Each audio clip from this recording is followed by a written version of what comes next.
아멘. 앉으면서 인사하겠습니다. 샬롬. 앞뒤 분에게 밝게 웃으시면서 잘 될 겁니다 인사하겠습니다. 예.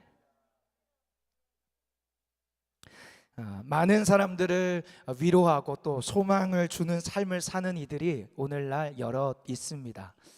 그런데 그들 중에 우리에게 잘 알려진 사람으로 여러분 잘 아는 닉 부이치치가 있지요. 아시지요? 모르세요? 그렇죠, 아시죠? 우리 아이들도 알죠? 네, 닉 부이치치. 이 닉은 태어날 때부터 장애를 가지고 태어났습니다. 왼쪽 발 하나 가지고 태어났고요. 양쪽 팔, 오른쪽 다리가 없는 장애로 태어났습니다.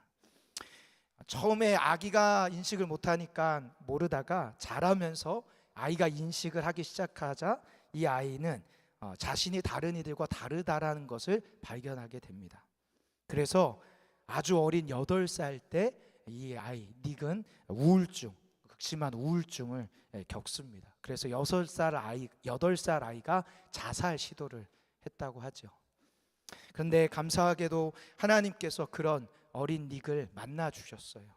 그래서 그의 삶이 변화가 되어 우리가 잘 아는 것처럼 오늘날 호주에서 목회자로 목회를 하고 또 전 세계를 돌아다니면서 동기부여 연설가로 사람들에게 위로와 용기와 소망을 주는 삶을 살고 있습니다. 그가 사람들에게 가서 그렇게 표현해요. 뭐라고 표현하냐? 나는 하나님의 걸작품입니다. 나의 지금의 모습은 실수가 아닙니다. 이게 모든 강연할 때마다 그가 자기를 표현할 때 쓰는 문구입니다. 다시 한번요. 나는 하나님의 걸작품입니다. 나의 지금의 모습은 실수가 아니에요. 어떻게 그는 자신을 이렇게 표현할 수 있었을까? 그는 이렇게 고백한 다음에 자신이 이렇게 자신을 설명하는 이유를 말씀을 근거로 얘기하는데, 요한복음 9장 3절 말씀에 따르면 이 사람이 그 부모가 죄를 지은 것이 아니라 그에게서 하나님의 하시는 일을 나타내려 하심이라라는 이 말씀이 이 닉의 귀에 들리고 이 말씀이 자신을 향한 말씀이라는 게 깨달아진 거죠. 그래서 자신의 장애가 저주나 실수가 아니라 하나님의 영광을 나타내기 위해서 허락하신 것임을 그가 깨닫는 그 순간부터 그는 사람들에게 자신을 소개하기를 나는 하나님의 걸작품이다 라고 소개한다는 거죠. 여러분은 어떻게 생각하실지 모르겠지만 저는 제 이름을 굉장히 좋아합니다. 제 이름 차광욱, 빛광자의 밝아올 욱자. 제가 알고 있기로는 저의 이름은 할아버지께서 지어주셨어요. 저의 삶이, 저의 인생이 빛을 비추는 인생이 되거라 라는 마음으로 이렇게 이름을 지어주신 거죠. 저는 이 이름이 너무 좋습니다. 이름을 바꾸고 싶은 생각을 한 번도 한 적이 없어요. 그런데 이름의 뜻도 좋고 이름의 의미도 좋은데 한 가지는 아쉬운 게 발음이 어렵다는 거예요. 발음이 어렵다는 거. 그래서 제 이름을 사람들이 잘 안 부르고 그냥 목사님으로 많이 부르더라고요. 제가 기억에 남는 것 중에 우리 어린아이들, 아주 어린아이들, 저희 교회 이제 유아가 곧 커서 이제 말하기 시작하는데 이제 제 이름을 저희가 처음 부를 때 아마도 제 이름을 잘 못 부르면서 이렇게 부르지 않을까 싶어요. 뭐라고 부르냐? 아이들이 저한테 차광욱 목사님이 어려우니까 차가운 목사님 혹은 차광막 목사님 이렇게 부르더라고요. 과거 제가 안산동산교회에서 예배인도자로 사역할 때 담당 목사님께서 당시 함께 사역했던 동역자들에게 별명 같은 거를 이렇게 붙여주시는데 장명의 은사가 있어서 어떤 목사님에게는 배짱이라고 붙여주신 거예요. 왜 배짱이냐고 그랬더니 늘 보면 항상 공동체 지체들과 함께 앉아서 기타를 메고 찬양을 부르면서 주변의 사람들을 다 즐겁게 회복시켜준다. 그래서 너는 배짱이 같다 이렇게 표현하더라고요. 꿈보다 해몽이 중요하다고 그렇게 들으니까 그럴싸하더라고요. 그분이 그러더니만 저한테 얘기하기를 너는 머슴이야 그러는 거예요. 그래서 전 또 왜 머슴이냐고 그랬더니 그분이 또 이렇게 해석해 주는 거예요. 너가 예배 인도할 때 보면 찬양 인도할 때 보면 가만히 찬양 인도를 못하고 계속 이렇게 흔든다는 거예요. 그렇게 흔드는 모습이 마치 머슴이 장작 불을 불을 꺼지지 않고 장작을 패서 불을 떼서 계속 불을 지피는 모습이 연상이 돼서 너는 예배의 불을 지피는 하나님 나라의 머슴이야. 그래서 넌 머슴이야. 이렇게 얘기해 주더라고요. 꿈보다 해몽이 좋다고. 그럴싸하죠. 근데 저는 그게 너무 좋았어요. 그래서 저는 그 표현을 가져와서 어디 가서 누군가에게 저를 소개해야 되는 자리에 갔을 때 전 이렇게 저를 소개합니다. 성도 여러분, 닉 부이치치가 자신을 하나님의 걸작품으로 소개하는 것처럼, 그리고 또 제가 예배의 불을 지피는 머슴이라고 소개를 하는 것처럼, 여러분은 여러분을 누군가에게 소개할 때 뭐라고 소개하십니까? 여러분이 누군가를 만나서 나는 이런 사람이야 라고 여러분 누군가한테 여러분을 소개할 때 여러분 뭐라고 소개하냐는 거예요.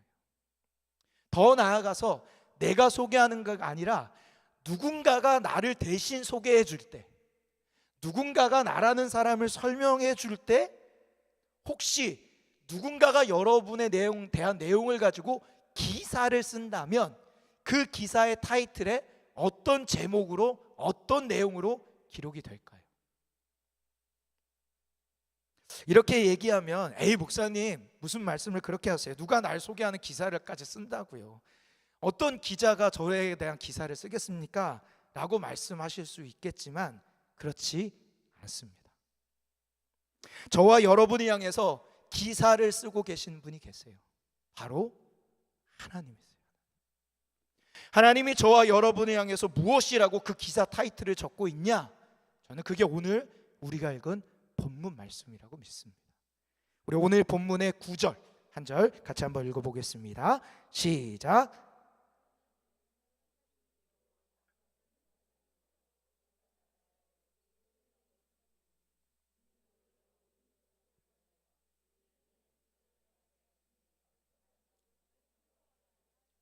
네, 여러분 제가 좀 전에 얘기했죠. 여러분에 대한 기사라고. 다른 사람 기사 아니에요. 여러분의 내용의 기사인데도 그렇게 읽으시면 안 됩니다. 다시 한번 읽을 때 우리가 조금 더 힘을 내서 이게 나를 향한 표현이라는 것을 믿음으로 선포하며 고백하겠습니다. 시작. 그러나 너희는 택하신 족속이요 왕같은 제사장들이요 거룩한 나라요 그의 소유가 된 백성이니 이는 너희를 어두운 데서 불러내어 그의 기이한 빛에 들어가게 하신 이의 아름다운 덕을 선포하게 하려 하심이라. 할렐루야. 예. 택하신 족속, 왕같은 제사장, 거룩한 나라, 하나님의 소유된 백성, 이게 다 한마디로 정리하면 우리가 존귀하고 영광스럽다라는 말을 표현하고 있는 거예요. 다른 표현으로 하는 거지만 사실은 똑같은 말을 설명하는 건데 우리라는 존재가 존귀하고 영광스러운 존재다라는 것을 지금 다르게 반복해서 표현하는 거예요. 하나님께서는 지금 베드로를 통해 동일한 내용을 네 가지로 반복하면서 우리가 정녕 누구인지를, 여러분이 정녕 누구인지를 강조 또 강조하면서 말씀하고 계신 거예요. 이 말씀에서 너희는 구체적으로 누구를 말할까요? 이에 대한 답을 베드로는 자신이 쓴 편지인 이 베드로전서 1장 1절 시작하면서 알려주고 있습니다. 우리 베드로전서 1장 1절 화면을 보면서 읽겠습니다. 시작.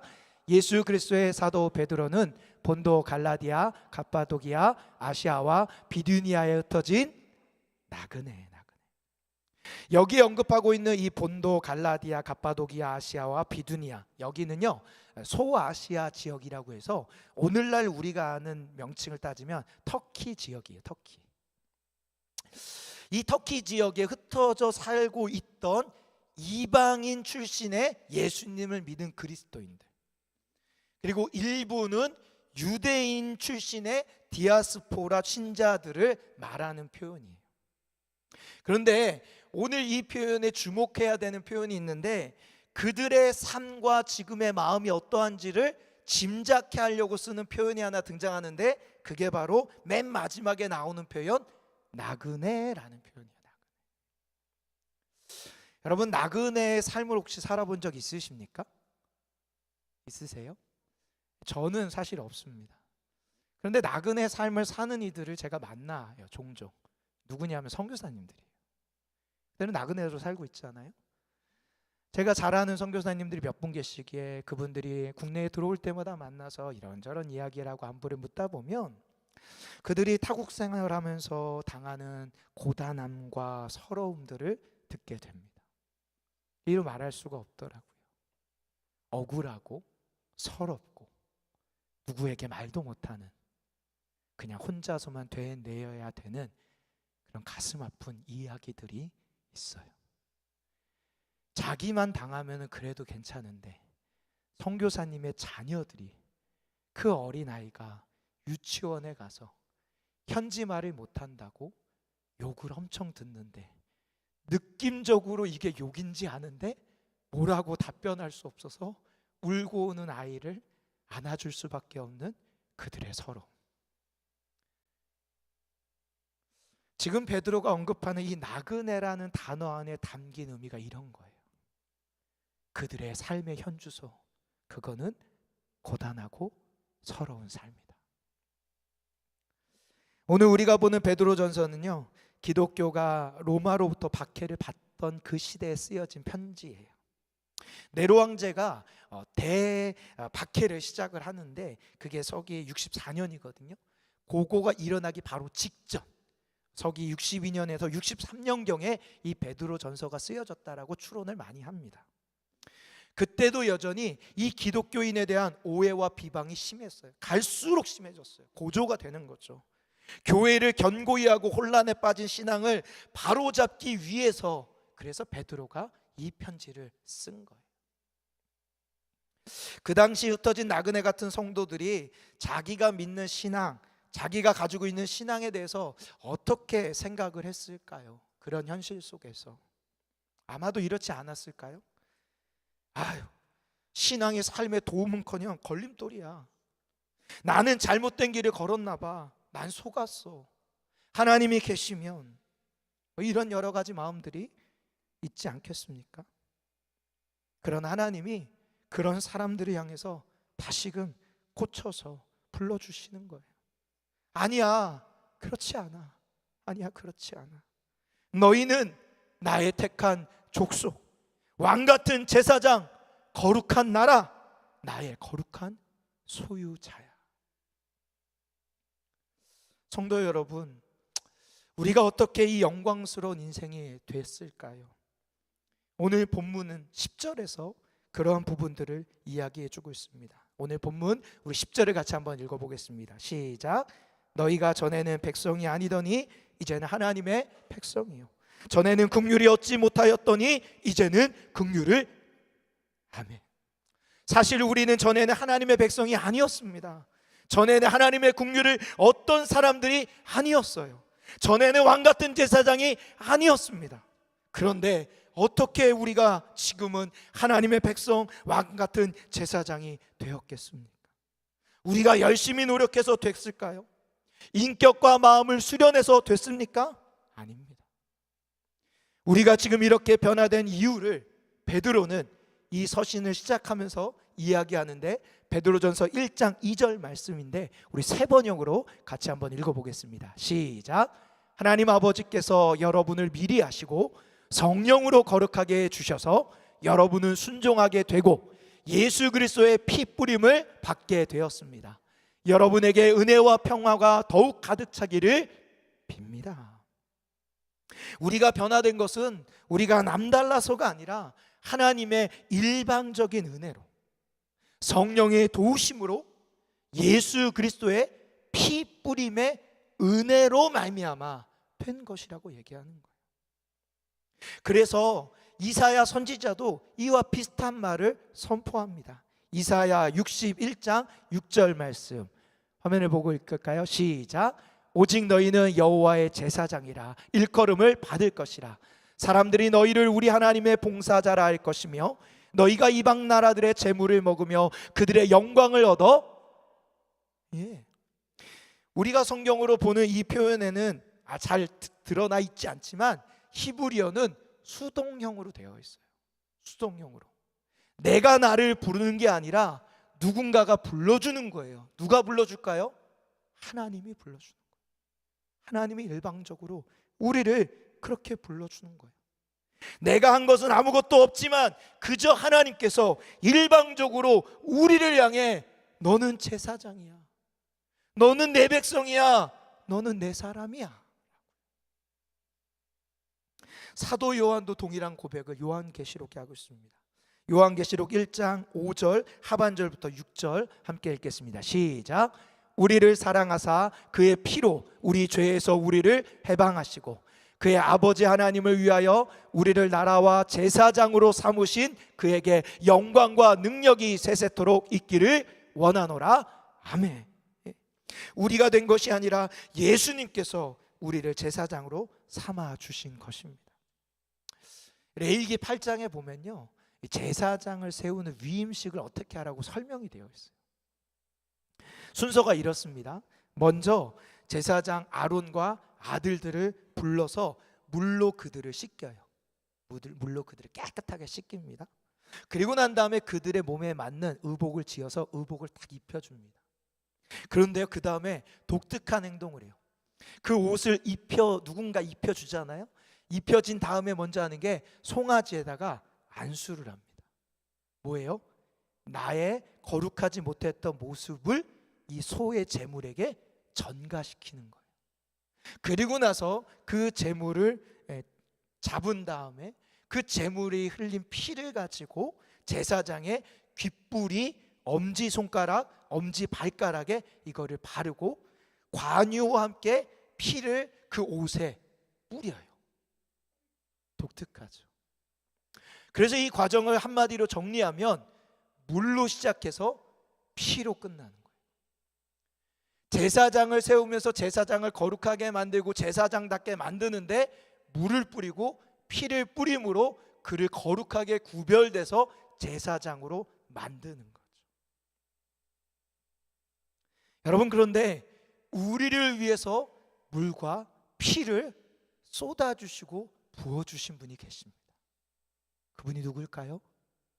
우리 주 예수 그리스도. 그분이 십자가에 달리사 물과 피가 나왔다는 표현은 우리를 위해서 흘리는 표현인데, 그 십자가에서 물과 피를 모두 쏟아주심을 믿는 우리들에게, 그리고 그 주님이 부활하심으로 말미암아 부활의 생명을 우리에게 주셨다라고 믿는 우리에게 하나님이 얘기하는 거예요. 하나님의 택한 백성이다, 왕 같은 제사장이다, 이렇게 얘기해 주시는 거라는 거죠. 사랑하는 성도 여러분, 사도 베드로가요, 이 고단하고 서러움으로 가득한 삶으로 인해 낙심한 그리스도인들을 향해서 위로해 주고 싶었던 거예요. 정말 그들을 격려해 주고 싶었던 거예요. 그래서 그들을 향해서 이렇게 얘기해 주는 거예요. 야, 너희들 하나님이 택한 백성이라는 거 잊지 마. 아무리 인생이 고단하고 서러워도 너희들이 왕 같은 제사장이라는 거 잊지 마. 그 강조하고 또 강조하면서 얘기하는 거예요. 여러분, 이게 왜 중요하냐면요, 내가 누구인지를 아는 것이 우리의 인생에 가장 큰 영향력이 되기 때문에, 내 인생에 내 삶을 지탱하는 가장 중요한 것 중에 하나가 뭔지 아냐면 내가 어떤 존재인지를 아는 거예요. 내가 어떤 존재인지 알면 내가 어떤 삶을 살아야 되고 어떤 행동을 해야 되는지 알게 되기 때문이라는 거죠. 그래서 지금 베드로가 이거를 강조하면서 얘기하는 거고, 하나님은 이 베드로를 통해서 강조하면서 말씀하고 계신 거라는 거죠. 누군가로부터 전해 들은 이야기입니다. 미국 LA의 삼성 지사장 부인인데요, 이 부인이 아주 대단한 멋쟁이인데 대학 시절에 한 번도 미팅을 한 적이 없대요. 아주 멋쟁이인데도 불구하고 대학 시절에 한 번도 미팅을 안 했대요. 너무 신기한 거죠. 그래서 물어봤어요. 아니, 대학생인데 그 미팅 한 번 안 해봤냐고. 그랬더니 이분이 이렇게 얘기하는 거예요. 엄마랑 점쟁이 집에 찾아가서 관상을 봤대요. 관상을 딱 보니까 그 점쟁이가 하는 말이, 당신 딸은 이 나라의 영부인이 될 관상이야, 이렇게 얘기해 주더래요. 영부인이 뭐예요? 장차 대통령을 만나 결혼할 사람이다, 이렇게 얘기해 주는 거 아닙니까? 이 말을 듣는 순간 어떻게 해요? 미팅에 나갈 수가 없는 거예요. 왜요? 미팅 나갔다가 나중에 내가 대통령 부인 됐는데 나 그때 만났어 막 이러면서 얘기가 나오면 곤란한 상황이 생길 수 있잖아요. 이 말 때문에 미팅 한 번 안 나갔대요. 여러분, 일개 점쟁이의 이 말 한마디 때문에 내가 누구인지를 아는 사람이 이렇게 자기 몸을 조심하고 행동을 바꾼다. 그렇다면 이 땅을 창조하시고 운행하시며 전능하신 그 하나님의 말씀을 통해 내가 누구인지를 아는 사람의 삶은 어떻겠습니까? 말씀하신 건 반드시 이루시는 그 하나님이 나를 향해서 말씀하셔서 내가 어떤 존재인지 아는 자의 삶은 어떠냐는 거예요. 오래전에 들은 이야기인데요, 한 의사가 아프리카 마을을 섬기고 있을 때 그 마을에 추장 아들이 있었습니다. 이 아들이 유학파예요. 공부도 잘하고 굉장히 잘 나가는 사람인데 유학을 마치고 그 마을로 돌아와서 이제 때가 돼서 결혼을 하려고 했습니다. 당시 그 마을에는 하나의 전통이 있는데 결혼을 하면요, 남편 될 남자 쪽에서 아내 집에 찾아가 아내를 데려오는데 그냥 데려오는 게 아니라 아내를 데려오는 값으로 소 이렇게를 한두 마리를 이렇게 전해주는 그런 풍습이 있었다고 해요. 이 아들이 결혼한다니까 소문이 쫙 퍼진 거죠. 이 잘나고 똑똑하고 멋진 추장 아들이 결혼한다니까 도대체 누구랑 결혼하나 온 마을에 관심이 집중한 거예요. 이 의사도 너무 궁금한 거예요. 그래서 따라가 봤대요. 따라가 봤는데 이상한 광경이 벌어지는데 이 추장 아들이 염소 한 마리를 끌고 가는 게 아니라 염소 9마리를 끌고 가는 거예요. 그래서 사람들이 뒤따라가면서 놀라는 거예요. 와, 한 마리도 아니라 9마리? 얼마나 대단한 여자와 결혼하길래 9마리씩이나 가져가? 너무 궁금한 거죠. 그래서 그 여자를 보려고 집을 따라간 거예요. 그 집에 따라가서 아내 대 여자를 딱 만났더니 의외로 별로 볼품없는 그런 여자인 거예요. 사람들이 다 실망했습니다. 아니 어떻게 저런 여자랑 결혼하는데 이렇게 이런 많은 거래? 이 의사도 놀란 거예요. 의사가 그 이후로 뭐 어떻게 된지 잘 모르고 본인의 본국으로 돌아가서 생활하다가 한참 시간이 지났는데 그 추장 아들이 감사하다는 마음으로 이 의사를 자신의 집으로 초대를 합니다. 오랜 시간이 지나서 아무 생각 없이 이 의사가 초대된 집에 방문해서 그 문을 딱 열고 들어가는 순간 이 추장의 아들 아내가 나와서 자기를 맞이하면서 인사를 하는데 이 여성을 보고 이 의사가 깜짝 놀란 거예요. 내가 예전에 만났던 그 여자의 모습이 아닌 거예요. 얼굴, 외모, 모든 것이 아나. 심지어는 자신을 향해서 유창하게 영어로 대화를 하고 인사를 하고 술술 나오는 게 어안이 벙벙한 거죠. 이 표정을 딱 보고 추장 아들이 딱 캐치한 거예요.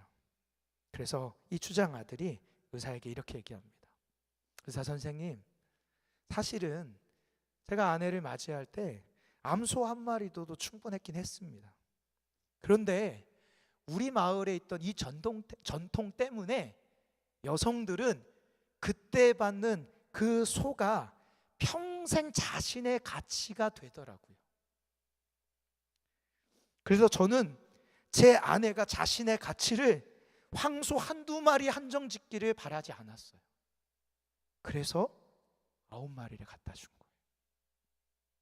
그런데 내가 아내에게 나에게 합당한 아내가 되라고 공부해라 뭐해라 한 번도 말하지 않았는데 아내가 알아서 자신을 가꾸고 열심히 공부하고 자신의 삶의 변화를 했다는 거죠. 내가 한 것은 당신을 사랑한다라고 표현한 것밖에 없습니다. 그럼 이 아내가 변화된 이유가 뭐예요? 내가 어떤 존재인지 한 거죠. 내가 어떤 존재인지. 저는 오늘 여러분을 이렇게 부르고 싶습니다. 사랑하는 하나님의 택하신 영광스러운 백성들이요, 저는 오늘 여러분을 이렇게 불러드리고 싶어요. 사랑하는 하나님이 택하신 영광스러운 백성 여러분, 우리가 사는 이 땅에서의 생활이 즐겁고 보람되면 좋겠지만 사실 우리의 그런 기대대로 되지 않습니다. 안타깝게도요. 오히려 기쁨과 웃음을 뺏어가는 경우가 더 많습니다. 그러나 그렇다고 우리 스스로를 어둡고 칙칙한 구석자리로 몰아가지 마십시오. 왜냐하면 우리를 택하시고 영광스러운 자신의 백성 삼아주신 하나님께서 반드시 우리를 영광스럽게 하실 것이기 때문입니다.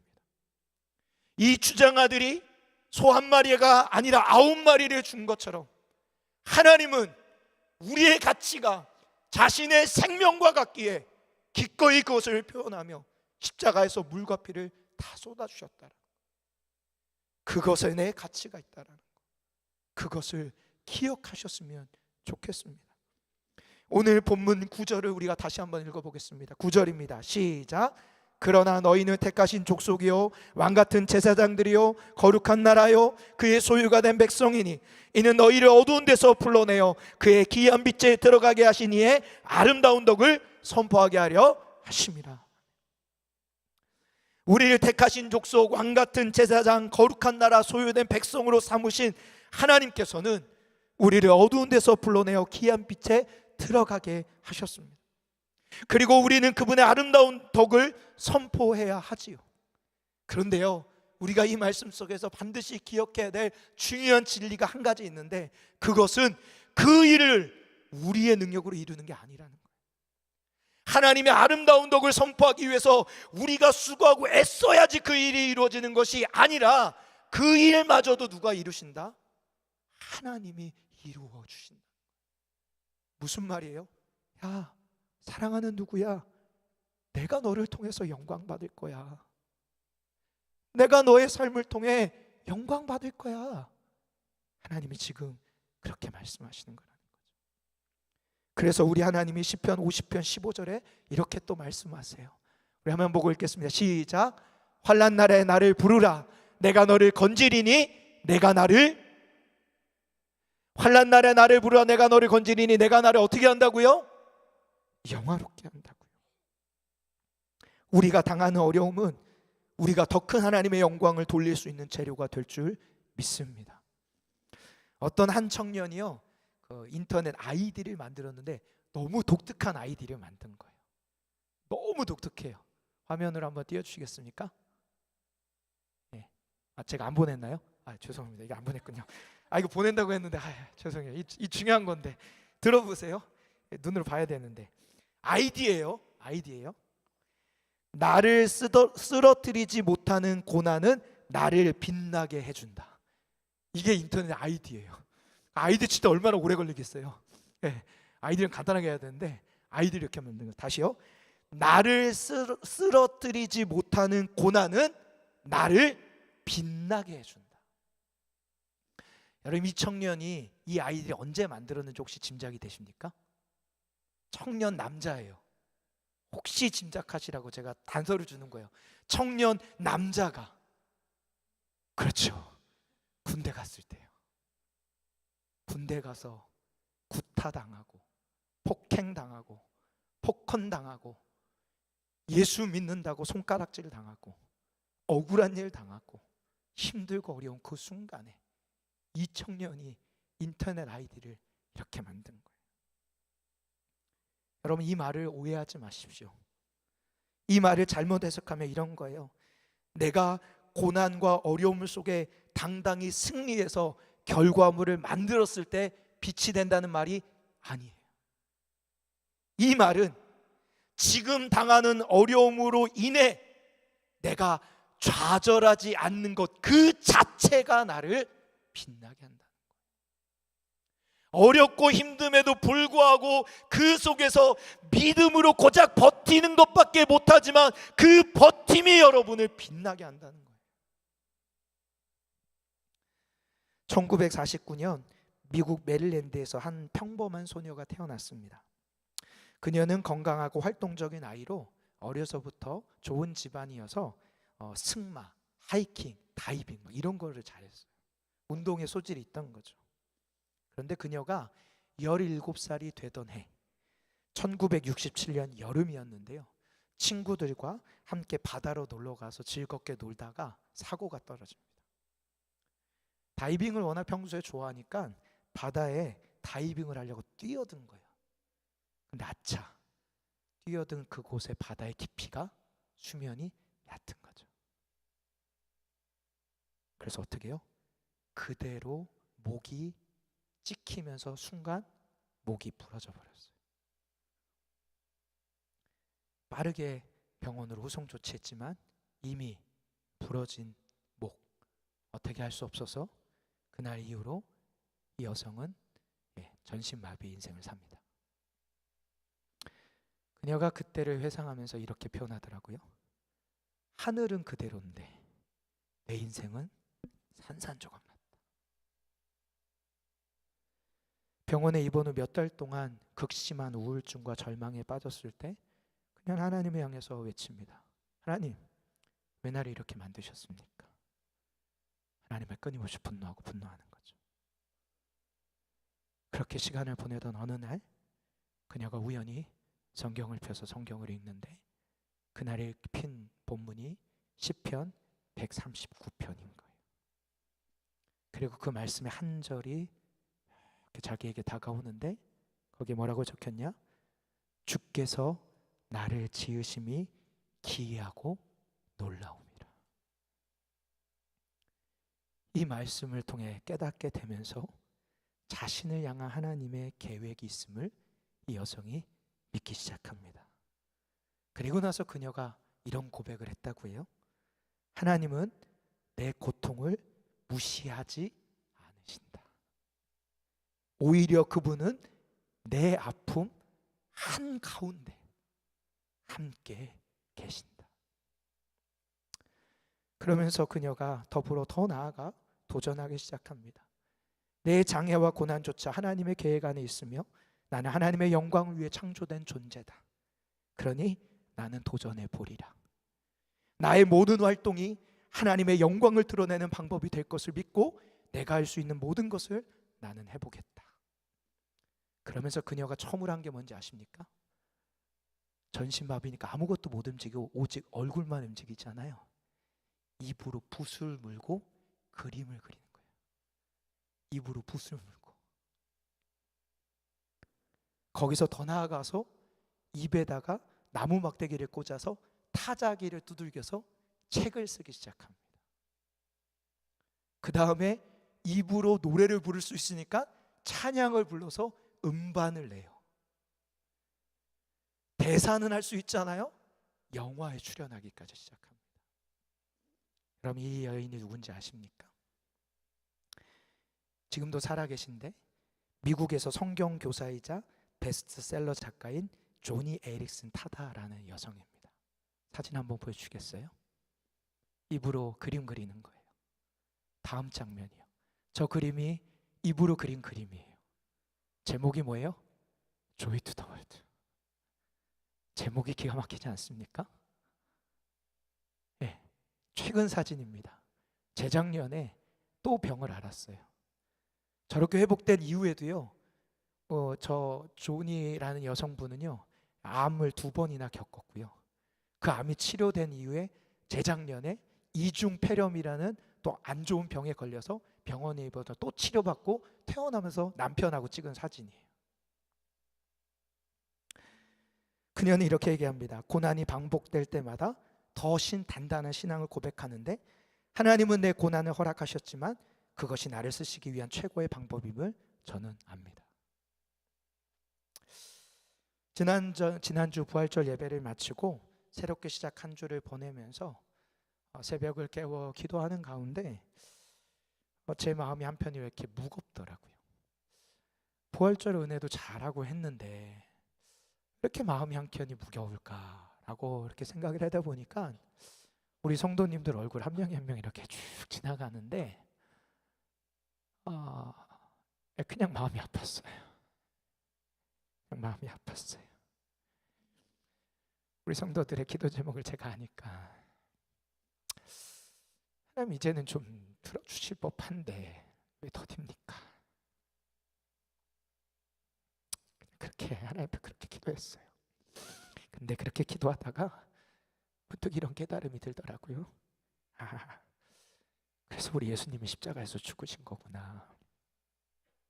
우리의 삶의 무게가 그만큼 힘들고 무거워서 우리를 고통스럽게 하는 그 죄와 상처의 아픔이 그만큼 크고 어려워서 그걸 해결할 수 있는 게 그냥 아무 말 안 하고 거기서 죽는 것밖에는 할 게 없으셨던 거구나. 그래서 제가 하나님 앞에 이렇게 기도했어요. 주님, 삶의 고난의 이유에 대해서는 저는 여전히 모르겠습니다. 하지만 그 모든 것을 위해 우리 주님께서 십자가에서 아무런 말도 없이 죽으셨음을 제가 믿습니다. 주님, 주님의 그 보혈이 결코 헛되지 않도록 우리 성도님들의 삶에 임하여 주옵소서. 그래서 우리 성도님들이 하나님의 영광을 노래하는 삶을 살게 하여 주옵소서. 사랑하는 성도 여러분, 영광과 고난이 쌍둥이라는 말을 들어보신 적 있습니까? 그런 말이 있더라고요. 영광과 고난은 쌍둥이다. 여러분에게 지금 찾아온 그 고난, 그렇다면 그 고난을 통해서 여러분이 기억해야 될 아주 중요한 한 가지가 있습니다. 그것은 영광이 여러분에게 고난이나 아픔 또는 시련으로 변장해서 찾아온 것이라는 사실입니다. 삶이 여러분을 모질게 만들고 아프게 만들려고 할 때 여러분 기억하십시오. 이것이 고난이다, 이것이 불운이다가 아니라 이것을 훌륭하게 견디는 내는 그것이 나에게 곧 영광이 될 것이다. 오늘 하나님은 어려운 시대를 살아가는 자신의 백성들을 향해 말씀하십니다.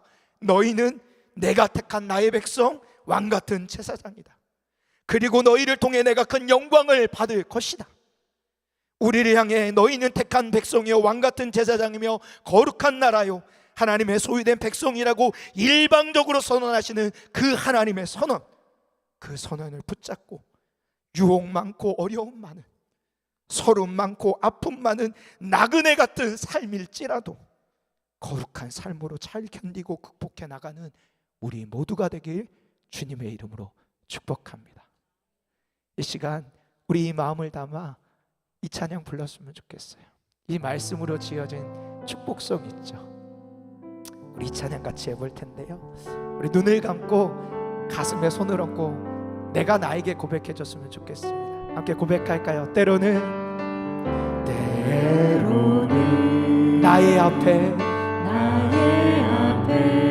어려움과 아픔이 있지만 담대하게 주를 바라보는 나의 영혼, 나의 영혼, 우리 볼 때 얼마나 아름다운지,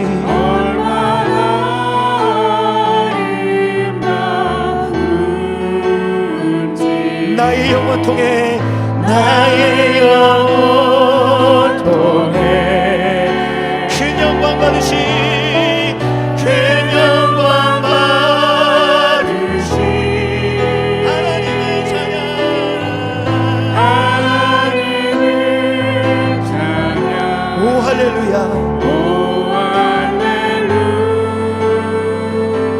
우리 믿음으로 눈을 감고 여러분이 축복할 사람을 떠올리며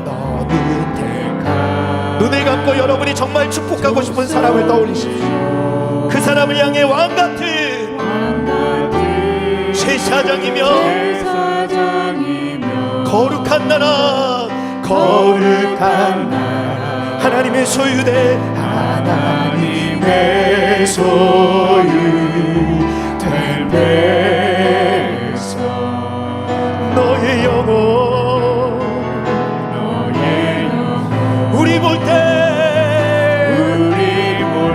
얼마나 사랑스러운지, 얼마나 사랑스러운지, 너의 영혼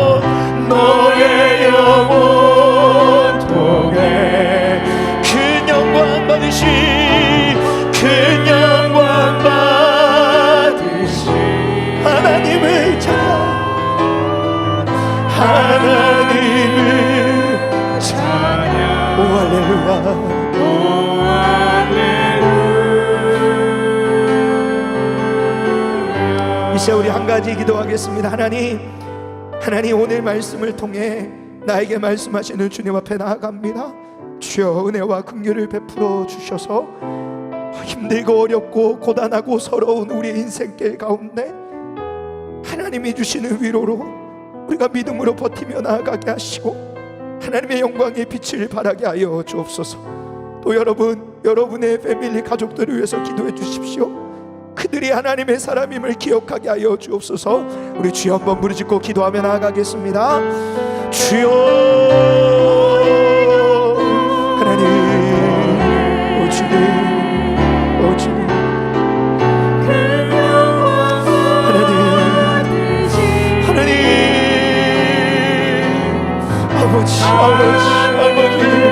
아버지의 은혜로 하나님 우리가 누구인지를 기억하며 그 하나님을 부여잡으며 주님만을 바라보며 나아갈 수 있도록 성령 하나님이 역사하여 주시옵시고 은혜를 더하여 주옵소서. 하나님 고단하고 서러운 우리의 인생과 삶 속에 하나님이여 붙들어 주셔서 하나님 우리를 붙잡아 주셔서 하나님이 우리를 향해서 말씀하는 그 말씀을 붙잡으며 하나님 우리가 일어나게 하여 주시옵소서. 하나님 우리 인생에 가진 하나님의 빛, 하나님의 말씀이 우리 심령과 우리 영혼 안에 들어갈 수 있도록 주여 우리를 도와 주시옵시고 은혜하여 주시옵시고 인도하여 주옵소서. 하나님 우리를 향해서 말씀하신 하나님, 너희는 나의 택한 백성, 왕같은 제사장, 나의 소유된 자녀, 나의 나라, 그렇게 말씀하시는 주의 음성이 이 시간 성령을 통하여 우리의 영혼 심령 가운데 선포되고 들리게 하여 주옵소서. 그래서 하나님 우리의 인생을 빚어가시며 만들어가실 그 하나님 앞에 두렵고 아프고 힘든 그 순간이지만 입을 떼서 주님의 얼굴과 이름을 부르며 아버지라고 부르며